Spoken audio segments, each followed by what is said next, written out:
পশ্চিম আফ্রিকার ছোট দেশ বুর্কিনা ফাসো, কিন্তু সম্পদের অভাব নেই। কিন্তু স্বাধীনতা, সেটি নিয়ে প্রশ্ন উঠেছিল বারবার। বিশেষ করে দেশের মুদ্রা ব্যবস্থাকে ঘিরে বুর্কিনা ফাসো সহ আফ্রিকার 14টি দেশ দীর্ঘদিন ধরে ব্যবহার করে আসছিল এক বিশেষ মুদ্রা, সিএফএ ফ্রাঙ্ক। নামটা যতটা পরিচিত, বাস্তবতা ততটাই জটিল। এই মুদ্রা ছাপা হয় ফ্রান্সে, এর রিজার্ভ জমা থাকে ফরাসি কেন্দ্রীয় ব্যাংকে, আর এর বিনিময় হারও নির্ধারিত হয় ইউরো ভিত্তিক। অর্থাৎ দেশের অর্থনীতির নিয়ন্ত্রণের এক বড় অংশ ছিল বিদেশি নিয়ন্ত্রণে। কিন্তু এবার এক 37 বছর যুবকের খেলায় একরকম বদলে যাচ্ছে পশ্চিমা বিশ্বের ক্ষমতার পালাবদল। এই মুদ্রা ব্যবস্থার কারণে বুর্কিনা ফাসোর অর্থনীতি ছিল সীমাবদ্ধ। নিজস্ব মুদ্রা নীতি নির্ধারণ করতে পারত না, কিন্তু বৈদেশিক ঋণের বোঝা বাড়ত।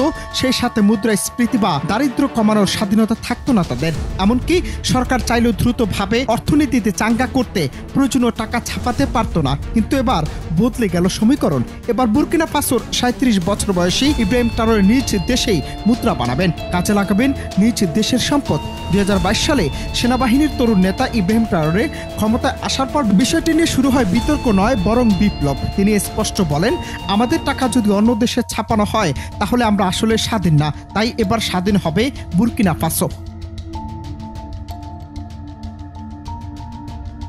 বর্তমানে বুর্কিনা ফাসো ধীরে ধীরে সিএফএ ফ্রাঙ্কের বিকল্প খুঁজছে।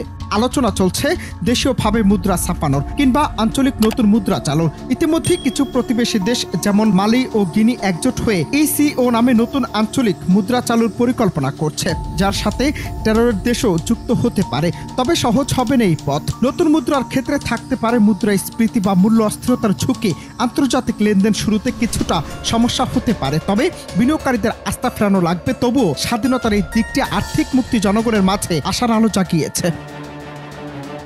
বুর্কিনা ফাসোর পথে বাধা অনেক, কিন্তু এক নতুন অধ্যায় শুরু হয়েছে, যেখানে অর্থনৈতিক স্বাধীনতা আর আত্মনির্ভরতার স্বপ্ন ক্রমেই বাস্তব হচ্ছে। যেখানে তাদের নিজস্ব মুদ্রা মানে শুধু টাকা নয়, মানে স্বাধীনতা, নিয়ন্ত্রণ আর আত্মমর্যাদা। ট্রাওরে বর্তমান বিশ্বের সবচেয়ে কম বয়সী প্রেসিডেন্ট। অভ্যুত্থানের পর ফ্রান্স বিরোধী ধারণা পোষণ করার কারণে ট্রাওরে বিশ্বব্যাপী পরিচিত হয়ে ওঠেন। Ananta Hasan Masud, Bangla TV news desk.